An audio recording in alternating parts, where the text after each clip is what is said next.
Hello everyone, welcome back to গল্প কথা। আজকের এপিসোডে যে ঘটনাটি আছে বেশ কিন্তু ভয়ের। আজকে তারাপীঠের ঘটনা আছে। তোমরা এর আগে যে একটা তারাপীঠের ঘটনা তোমাদেরকে শোনানো হয়েছিল, তোমরা বেশ ভালোবাসা দিয়েছ। তো আজকেও তারাপীঠের ঘটনা আছে বেশ ভয়ের। তবে সেই ঘটনায় যাওয়ার আগে আরেকটি ঘটনা আছে, সেটিও বেশ ভয়ের। আমি চলে যাচ্ছি ঘটনায়।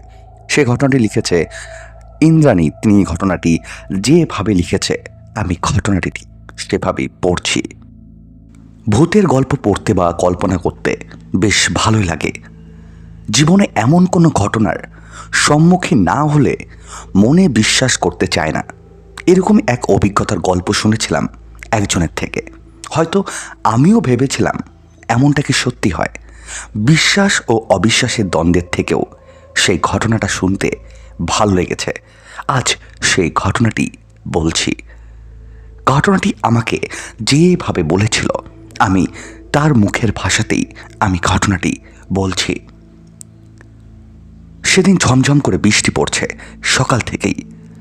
সারাদিন কেমন একটা অলস ভাব নিয়ে অফিস করলাম। শরীরটা কদিন ধরে খুব একটা ভালো যাচ্ছিল না। প্রচণ্ড কাজের চাপ ও আবহাওয়ার খামখেয়ালিতায়। যাই হোক, সেদিন অফিস থেকে ফিরতে ফিরতে সন্ধে হয়ে গেল। বিকেল থেকে বৃষ্টি, প্রচণ্ড বাতাস বইছে, বেশ শীত লাগছিল। রাতে আজ রান্নার ইচ্ছাটাও নেই। আমার স্বামী অরবিন্দ দাস এক কোম্পানিতে চাকরি করে। দুজনে আপাতত একটা বাড়ি ভাড়া নিয়েছি, কারণ আমরা যে অ্যাপার্টমেন্টে কেনার জন্য বুক করেছি সেটা এখনও রেডি হয়নি। মাস কয়েক দেরি আছে। যাই হোক, কর্মসূত্রে স্বামী বেশিরভাগ সময় বাইরে বাইরে থাকে। অরবিন্দ আর আমি আগে যে বাড়িতে থাকতাম সেই বাড়িটা থেকে আমার অফিস বেশ দূরে। তাই অফিসের কাছে একটা অ্যাপার্টমেন্ট আমরা বুক করলাম।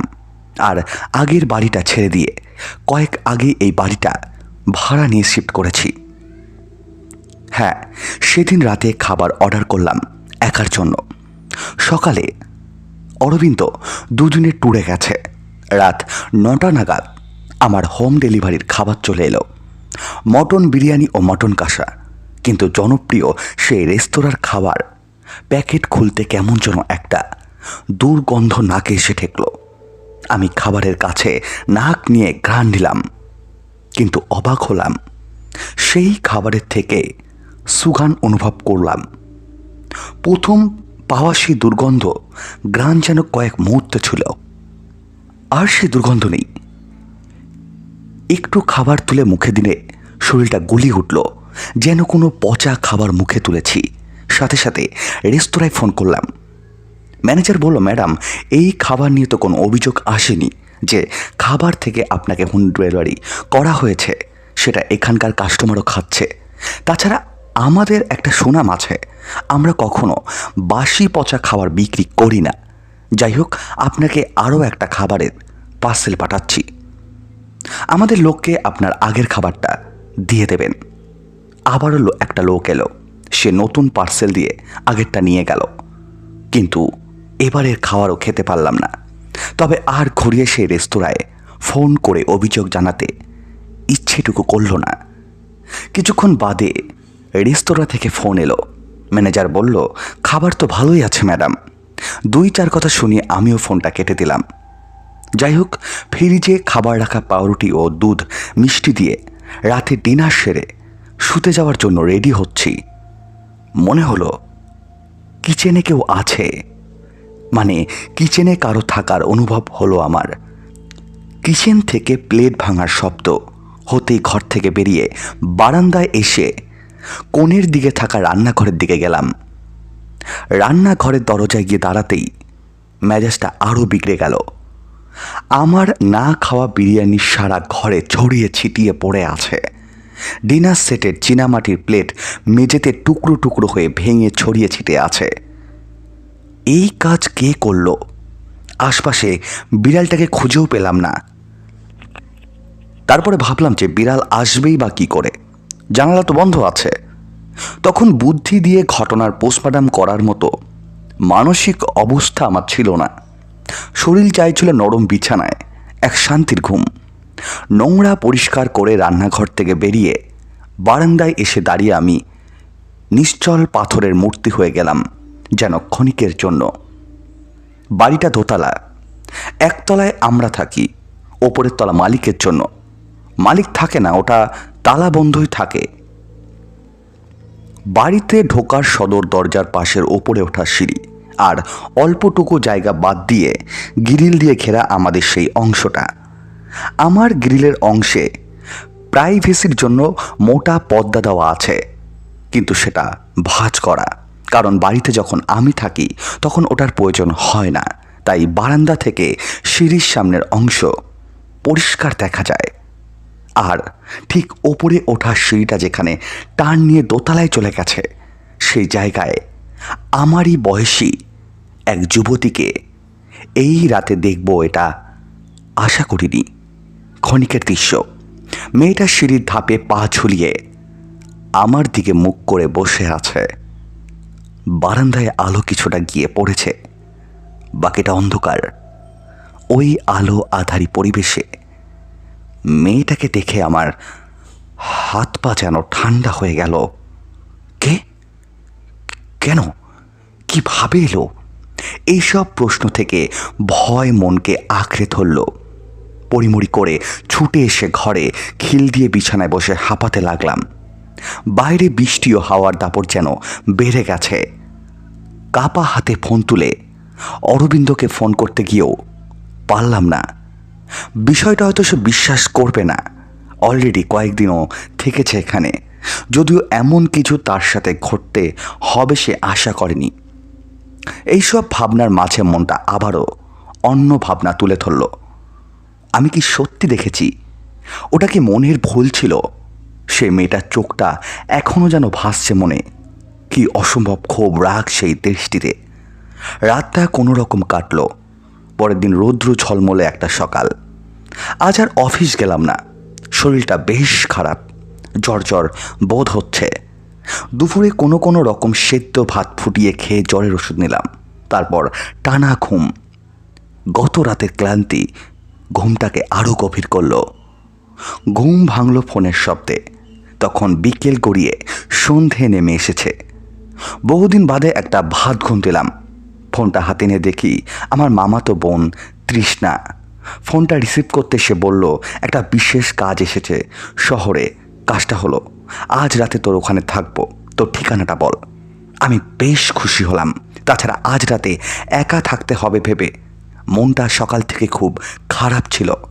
অরবিন্দ কাল আসবে। তৃষ্ণাকে ঠিকানা জানিয়ে বিছানা ছাড়লাম। কিছুক্ষণ বাদে তৃষ্ণা এলো। অনেক রাত পর্যন্ত গল্প গুজব করে ঘুমাতে গেলাম। ঘুম ভেঙে গেল তৃষ্ণার চিৎকারে। ওকে যেন বোবায় ধরেছে। ও আমার দিকে তাকিয়ে প্রচণ্ড ভয়ে গো গো করে শব্দ করছে। ওর বিস্ফারিত চোখ দেখে আমি নিজেও আমার আশপাশে তাকালাম, কিন্তু কিছুই তো নেই। ওকে অনেক বুঝিয়ে শান্ত করতেই ও যা বলল তাতে আমার মনকে ভয়ে চেপে ধরল। তৃষ্ণা বলল, জানিস নিবেদিতা, নাইট ল্যাম্পের আলোতে আমার ঘুম আসে না। তাই কিছুক্ষণের মধ্যেই ঘুমে কাদা হয়ে গেলেও আমার ঘুম আসছিল না। এপাশ ওপাশ করতেই হঠাৎ দেখি আমার বয়সী এক যুবতী ঠিক তোর মাথার পাশে বসে আমার দিকে কটমট করে তাকিয়ে আছে। ব্যাস, তৃষ্ণার এই কথাটুকুই আমার মনে করিয়ে দিল গত রাতের দৃশ্য। মনটা আবারও খারাপ। সকালে তৃষ্ণা চলে গেল। যাওয়ার আগে বলে গেল, বাড়িটা ছেড়ে দে, নইলে ক্ষতি হবে। কিছু একটা আছে এখানে। বুঝলাম গত রাতের আগের রাতে আমার দেখা দৃশ্য মনের ভুল ছিল না, যেটাকে পাকা শিলমোহর দিয়ে গেল তৃষ্ণা। অফিস করলাম মন মরা হয়ে। আজ রাতে অরবিন্দ ফিরছে। অফিস থেকে বেরোচ্ছি, আমার এক কলিগ সুস্মিতাকে জিজ্ঞাসা করলো, তোর মুড অফ কেন? বললাম শরীরটা ভালো না। ওর সাথে গল্প করতে করতে রাস্তায় হাঁটতে হাঁটতে আমি প্রায় বাড়ির কাছে আসতে বললাম, এসো এখানে থাকি, একটু চা খেয়ে যাবে। সুস্মিতা আপত্তি করলো না। ও পাশের পাড়াতেই থাকে। বাড়ি এসে ওকে বাসার ঘরে বসিয়ে চা করতে গেলাম। মাথাটা কেমন দুলে উঠল। জ্ঞান ফিরতে দেখি আমি মেঝেতে শুয়ে। সুস্মিতা আমার চোখে মুখে জল দিয়ে জ্ঞান ফেরালো। আমার শরীর ভীষণ খারাপ লাগছিল। ও আমাকে ডাক্তারের কাছে নিয়ে গেল। জীবনের চরম ক্ষতিটা জানতে পারলাম। আমি 5 মাসের প্রেগনেন্ট ছিলাম। ওই ব্রণ নষ্ট হয়ে গেছে। অরবিন্দ ফিরতে ওকে সব জানালাম। ও বিশ্বাস করলো কিনা জানি না, তবে পরের দিন অন্য একটা বাড়ি ভাড়া নিয়ে নিল। আমরা এই বাড়িটা ছেড়ে দিলাম। অন্য বাড়িটায় আমরা বেশ ভালোই ছিলাম, কিন্তু আমার ক্ষতি হলেও সেই বাড়ির রহস্য আমাকে যেন টানছিল সত্যিটা জানার জন্য। অনেক খোঁজ করে একদিন জেনেছিলাম যে ওই বাড়িতে ভাড়া নিয়ে উঠেছিল একটি যুবতী মেয়ে। সেও চাকরি করত। হঠাৎ একদিন সে সুসাইড করে। পোস্টমর্টম রিপোর্টে বলেছিল মেয়েটা প্রেগনেন্ট ছিল। এক অতৃপ্ত নিয়ে কোনো অজানা কষ্টে এই পৃথিবী ছেড়ে যাওয়ার যন্ত্রণা হয়তো একজনের জন্য বাকি সবাইকে দোষী ভাবার জন্য তার এই প্রতিশোধ, নিজের অতৃপ্ত ক্ষোভে অন্যের ক্ষতি করা। ক্ষতিটা তো আমার হয়ে গেল। আজও মনে হয় হয়তো এই বাড়িতে না গেলে আমার এমনটা হতো না। অদ্ভুত এই প্রকৃতি, কত রহস্য পরিপূর্ণ। কোনটা যুক্তিগত আর কোনটা অযুক্তি, সত্যি এটা ভাবার বাইরে। আজকের সত্যি বলতে যে প্রথম ঘটনাটি ছিল বেশ কিন্তু অদ্ভুত ছিল এবং বেশ ভয় ছিল। তোমাদের কেমন লাগলো আজকের প্রথম ঘটনাটি অবশ্যই কিন্তু কমেন্ট করে জানিয়ে দাও। এবং যারা ঘটনা শুনছো তাদেরকে একটাই রিকোয়েস্ট, কমেন্ট করতে ভুলো না, লাইক করতে ভুলো না। কারণ যারা ঘটনা শুনছো তোমরা যদি লাইক আর কমেন্ট করো তাহলে ঘটনার রিচ কিন্তু অনেকটাই বেড়ে যায়। তাই আমি প্রত্যেকটা সময় তোমাদেরকে আমি রিকোয়েস্ট করি তোমরা ঘটনা শোনার সাথে সাথে লাইক কমেন্ট করে গল্প কথার পাশে সব সময় থাকো। এরপরও আরও দুটো ঘটনা আছে, তবে দ্বিতীয় যে আজকের ঘটনাটি আছে তারাপীঠের ঘটনা। আমি যখন ঘটনাটি পড়ছিলাম আমার বেশ অদ্ভুত লাগছিল, এবং এর আগে যে একটা তারাপীঠের ঘটনা ছিল আগের মাসে, তোমরা ঘটনাটিকে বেশ ভালোবাসা দিয়েছ। হয়তো ঘটনাটি অনেকটা বড় নয়, তবে কিছু কথা আছে না যে বড় জিনিস বলেই যে ভালো হবে তা না, কিছু কিছু ছোট ঘটনাও আছে যেগুলো আমাদের মনের মধ্যে রয়ে যায়। তাই আজকে যে তারাপীঠের ঘটনাটি আছে সেটাও কিন্তু সেরকমই মনের মধ্যে থেকে যাওয়া একটা ঘটনা। ঘটনাটা যিনি লিখেছেন তিনি যেভাবে লিখেছেন আমি ঠিক সেভাবেই পড়ব। ঘটনাটি লিখেছে দোয়েল মুখার্জি এবং তিনি ঘটনাটি যেভাবে বলেছে আমি ঠিক সেভাবেই বলছি। ঘটনাটা একটু পুরনো। তখন তারাপীঠে তেমনভাবে হোটেল দোকানপাট গড়ে ওঠেনি। আমার বাবা তার কয়েকজন বন্ধুদের নিয়ে তারাপীঠ দর্শনে যাবেন বলে ঠিক করলেন। এই প্রসঙ্গে বলে রাখি, আমার বাবা দীক্ষিত ছিলেন এবং তারাপীঠেই তার গুরুদেব শ্রী শ্রী মাধবানন্দ অবধূতপুরী বাবা হরপে তারাপীঠ পরিচিত প্রফেসর বাবার পঞ্চমুণ্ডির আসন ছিল। বাবা ওই এলাকাটা যথেষ্ট ভালোভাবে চিনত ও জানত। এমনিতে বাবা খুব সাদাসিধা মানুষ ছিলেন, চট করে রাগ করতেন না। যাই হোক, সকাল সকাল বাবা ও তার বন্ধুরা একটা গাড়ি ভাড়া করে তারাপীঠের উদ্দেশ্যে বেরিয়ে পড়ল। কয়েকদিন ধরে একটা গুমোট গরম চলছিল। হঠাৎ করে মাঝপথে ঝড় ও তুমুল বৃষ্টি শুরু হয়। সকলের কপালে চিন্তার ভাঁজ পড়ে। বাবাও বেশ চিন্তিত হয়েছে যে পরে, কারণ প্রচণ্ড বৃষ্টি হলে তারাপীঠ যে কি ভয়ঙ্কর রূপ নিতে পারে সেটা যারা 80 দশকের গেছে তারাই জানে। অমাবস্যার দিন বৃষ্টি মুখর দুপুরবেলায় তারাপীঠ পৌঁছালেন। দুপুরে কোনো মতে একটা খাওয়া দাওয়া করে কিতা উদ্দেশ্যহীনভাবে ঘোরাঘুরি করতে করতেই সন্ধে নেমে এলো। বাবা মিশন নাম একটা জান্তি নিবাসে তারা ঘর ঠিক করে রেখেছিল বলে খুব একটা চিন্তা না করে আরও কিছুক্ষণ শ্মশানে থাকার সিদ্ধান্ত নিলেন। এরই মধ্যে হঠাৎ কে যেন জোরে আর্তনাদ করে উঠল। সবাই আতঙ্কিত হয়েছে। ঘন অন্ধকারের মধ্যে কাউকে দেখতে পেল না। বাবার নাকে একটা অপূর্ব সুগন্ধ ভেসে এলো। এবার বাবা বুঝলেন কিছু বিপদ ঘটে চলেছে। সেই জন্য স্বয়ং গুরুদেব সূক্ষ্ম দেহে এসেছেন। ভাবতে ভাবতেই দ্বিতীয়বার আবারও বাবা গো বা মাগো বলে আর্তনাদ ভেসে এলো। সবাই টর্চ লাইট জ্বালিয়ে চিৎকার যে দিক থেকে আসছিল সেদিকে দৌড়ে গেল। সে এক ভয়ানক দৃশ্য। সদ্য কবর দেওয়া এক মৃতদেহ অতি বৃষ্টির কারণে মাটি গলে বেরিয়ে পড়েছে। বাবাদের এক বন্ধু প্রথমত সেই কবরের ওপর মাটি টিবি মনে করে দাঁড়িয়েছিল। সেই মৃতদেহ নড়ে ওঠে এবং সে পড়ে যায় সেই মৃতদেহর ওপরে। শুধুমাত্র পড়ে যাওয়াই নয়, কে যেন তাকে চেপে ধরে আর উঠতেই দিচ্ছিল না। সেই মুহূর্তে সে বাবা গো মাগো বলে চিৎকার করে ওঠে। সবাই যখন তাকে তুলতে যায় তখন তার ওজন যেন কয়েক গুণ বেড়ে যায়। তখন বাবা এক মনে গুরুর নাম করতে থাকে এবং এই বিপদ থেকে তাদেরকে রক্ষা করতে বলেন। এরপর সবাই মিলে জোরালো আলো সেই মৃতদেহের ওপর ফেলতেই সেই বন্ধু লাফ দিয়ে উঠে পড়ে এবং জ্ঞান হারিয়ে ফেলে। বাবা তখন কিছু স্থানীয় লোকদের দেখে আনে ও ধরাধরি করে বন্ধুটিকে সেই বামা মিশনে নিয়ে আসে। পরে বাবা জানতে পারে যে কিছু কিছু ক্ষেত্রে দোষ পেলে মৃত ব্যক্তির আত্মা শরীরের আশেপাশেই ঘুরতে থাকে। এরকম আরও কোনোদিন রাত্রেবেলায় অত গভীরে শ্মশানের ভেতরে গুরুদেবের সঙ্গে ছাড়া আর যায়নি বাবা কখনো। এটাই ছিল ঘটনা। তোমাদেরকে কি বলেছিলাম যে দ্বিতীয় যে ঘটনাটা সেটা ছোট হতে পারে, তবে সেটা কিন্তু মনে রাখার মতো একটা ঘটনা। বেশ কিন্তু ভয়ের ছিল ঘটনাটি। তোমাদের কেমন লাগলো অবশ্যই কিন্তু কমেন্ট করে জানিও। এবং তোমরা যারা তারাপীঠে ঘুরতে গেছো বা দীঘা, পুরী বা বিভিন্ন জায়গায় ঘুরতে গেছো, তোমাদের সাথেও যদি এরকম কোনো ভৌতিক অভিজ্ঞতার ঘটনা থেকে থাকে অবশ্যই কিন্তু গল্প কথায় লিখে দিতে পারো। গল্প কথায় ঘটনা পাঠাতে হলে কী করতে হবে, ডিসক্রিপশন বক্সে একটি হোয়াটসঅ্যাপ নাম্বার দেওয়া আছে, তোমরা সেখানে আমাকে ঘটনা লিখে পাঠিয়ে দিতে পারো। এবং বলতে চাই যে ঘটনা শোনার সাথে সাথে লাইক আর কমেন্ট করতে ভুলো না, কারণ তোমরা যদি লাইক আর কমেন্ট করো তাহলে ঘটনা রিচ কিন্তু অনেকটাই বেড়ে যায়। তাই আমি প্রত্যেকটা সময় তোমাদেরকে রিকোয়েস্ট করি তোমরা ঘটনা শোনার সাথে সাথে লাইক কমেন্ট করে গল্প কথার পাশে থাকো। চলে যাব আজকের লাস্ট ঘটনায়। আজকের যে লাস্ট ঘটনাটি আছে সেটাও আশা করব তোমাদের ভালো লাগবে এবং ভয় লাগবে। চলে যাচ্ছি আজকে গল্প কথার তৃতীয় ঘটনায়।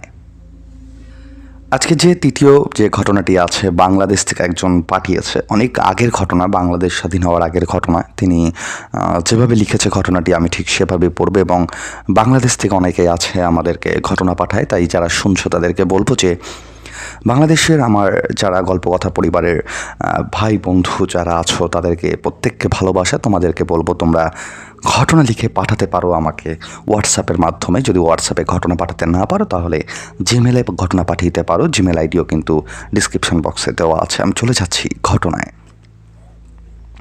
যিনি পাঠিয়েছে তিনি তার নাম এখানে উল্লেখ করেনি। ঘটনাটি আমার এক দূর সম্পর্কের আত্মীয়র কাছ থেকে শোনা, যাকে নিয়ে ঘটনাটা, তার নাম আসাদ। ঘটনাটা এরকমই। আসাদ 1971 সালে মুক্তিযুদ্ধকালীন সময়ে বরিশালের কোনো এক স্থানে সরকারি চাকরিজীবী ছিলেন। পাকিস্তানি মিলিটারি যখন বরিশাল আক্রমণ করে তখন উনি মুক্তযুদ্ধে যোগদান করে। বরিশালের বাবুগঞ্জ নামক জায়গায় এক ক্যাম্পে তিনি প্রশিক্ষণ ছিলেন। ওই সময় এক রাতে তিনি প্রাকৃতিক কাজে ক্যাম্পের পাশের জঙ্গলে যান আর ভুলবশত একটি পুরনো কবরের ওপর বসে পড়ে। তখন তিনি তার পাশে কিছু শব্দ শুনতে পায়। তখন চাঁদের আলো ছিল। ওই আলোতে তিনি দেখেন যে পুরনো একটা গাছ থেকে একটি মহিলা উল্টো হয়ে নিচের দিকে হেঁটে নেমে আসছে। মহিলাটির চোখ বলতে কিছু ছিল না। মহিলাটি দেখতে দেখতে তার খুব কাছে চলে আসে। তিনি কি করবে কিছুই বুঝতে পারছিল না, এমনকি দৌড় দেওয়ার শক্তিও হারিয়ে ফেলেছে। তখন তিনি দেখেন মহিলাটির মাথা ফাটা আর ফাটা জায়গা থেকে রক্ত পড়ছে, কিন্তু রক্ত কাপড়ে লেগে আছে আর চুলগুলো এলোমেলো। মহিলাটি উনাকে ধরার জন্য হাত বাড়ালে তিনি দৌড় দেয়। কিছু সময় পর তিনি পিছনে তাকিয়ে দেখেন যে কয়েকটি অনেক বড় আকারের শূকর তার দিকে দৌড়ে আসছে। এটা দেখে তিনি আরও দৌড় দেয় জোরে এবং একটা গাছের সাথে বাড়ি খেয়ে অজ্ঞান হয়ে যান। ক্যাম্পে ফিরতে দেখে যে সঙ্গীকারী তাকে খুঁজতে বের হয় এবং জঙ্গলের আশপাশে ঘুরে বেড়ায়, কিন্তু তাকে দেখে না। এবং যখন তাকে দেখে তার শরীরে কোনো কাপড় ছিল না এবং বিভিন্ন স্থান লাল দাগ হয়েছিল। তার অবস্থা বেশি ভালো ছিল না। তার কিছুদিন পর তাকে তার গ্রামে পাঠিয়ে দেওয়া হয়। তখন যুদ্ধ শেষ হয়ে গিয়েছিল। তার গায়ে লাল দাগগুলো কিছুটা বড় হয়ে কালো হয়ে যায়। সাথে প্রচুর ব্যথা শুরু হয়। বহু ডাক্তার দেখিয়েও কোনো লাভ হয়নি। শেষে এক কবিরাজের শরণাপন্ন হয়। কবিরাজ তাকে দেখে বলেন তিনি যে জায়গায় বসেছিলেন সেটা ছিল একটা কবর। পরে খোঁজ নিয়ে জানতে পারেন যে কবরের ওপরে বসেছিলেন ওটা একটা মহিলার কবর ছিল, যে মানুষের ওপর কালো জাদু করত। গ্রামের সবাই মিলে একদিন মহিলাকে লাঠি পেটা করে এবং উনি মারা যায়। সবাই মিলে ওনাকে জঙ্গলে কবর দিয়ে রাখে। এরপর থেকে অনেক রাতে জঙ্গলে ওই মহিলাকে দেখতে পেত অনেকেই। যাদের ভাগ্য ভালো তারা বেঁচে ফিরেছে, আর যারা ওর খপ্পরে পড়েছে তাদের কেউ মারা যেত, আর বা যারা বেঁচে ফিরত তাদের শরীরে লাল লাল দাগ দেখা যেত, যা কিছুদিন পর কালো হয়ে পচা শুরু করত আর অবশেষে মারা যেত। এর কিছুদিন পর আসাদের সাথেও ঠিক তেমনটাই হয়। সে কিছুদিন পর মারা যায়। এই ঘটনার পর আসাদের এক বন্ধু এক রাতে সেই জঙ্গলে যায় এবং জঙ্গলে গিয়ে যা দেখে সেটা দেখার জন্য সে মোটেও প্রস্তুত ছিল না। সত্যি সত্যি সেই কবরের ওপরে একটা মহিলা বসে আছে। সে একভাবে কবরের দিকে তাকিয়ে বসে থাকে আর কি যেন গুনগুন করে বলে। এই ঘটনার পরে আর কখনো কেউ ওই জঙ্গলে কখনো যায়নি। এটাই ছিল ঘটনা। আজকের যে তৃতীয় ঘটনাটি ছিল সেটাও কিন্তু বেশ অদ্ভুত ছিল। তোমাদের কেমন লাগলো আজকের তৃতীয় ঘটনাটি অবশ্যই কিন্তু জানাও। যেহেতু আজকের তিনটে ঘটনাই বেশ অদ্ভুত এবং তিনটে ঘটনার মধ্যে তোমাদের কোন ঘটনাটা বেশি ভালো লাগলো সেটা কিন্তু কমেন্ট করে তোমাদের জানাতে হবে। যেহেতু প্রত্যেকটা এপিসোডে তোমরা দুটো তিনটে করে ঘটনা শুনতে পাচ্ছ, তাই তোমাদেরকে কিন্তু কমেন্ট করে জানাতে হবে যে তোমাদের কোন ঘটনাটা ভালো লাগছে। তোমরা যদি কমেন্ট করে জানাও তাহলে কিন্তু আমার অনেকটা ভালো লাগে। এবং একটা রিকোয়েস্ট তোমাদেরকে আমি সবসময় করি যে ঘটনা শোনার সাথে সাথে তোমরা লাইক আর কমেন্ট করতে ভুলো না, কারণ তোমরা যদি ঘটনা শোনার সাথে সাথে লাইক আর কমেন্ট করো তাহলে ঘটনার রিচ কিন্তু অনেকটাই বেড়ে যায়। তাই আমি প্রত্যেকটা সময় তোমাদেরকে রিকোয়েস্ট করি তোমরা ঘটনা শোনার সাথে সাথে লাইক কমেন্ট করে গল্প কথার পাশে থাকো। এবং যারা এখন অবধি গল্প কথাকে সাবস্ক্রাইব করোনি অবশ্যই কিন্তু গল্প কথাকে সাবস্ক্রাইব করে দিও। এবং তোমরা যদি গল্প কথায় ঘটনা পাঠাতে চাও কি করতে হবে, ডিসক্রিপশন বক্সে একটি হোয়াটসঅ্যাপ নাম্বার দেওয়া আছে গল্প কথা, সেখানে তোমরা ঘটনা পাঠাতে পারো, অথবা তোমরা আমাকে জিমেলের মাধ্যমে ঘটনা লিখে পাঠাতে পারো। আমি জিমেল আইডি ডিসক্রিপশন বক্সে দিয়ে রেখেছি। অনেক ধন্যবাদ আজকে তিনটি ঘটনা শোনার জন্য। দেখা হচ্ছে সামনে দিন ঠিক রাত 10টায়।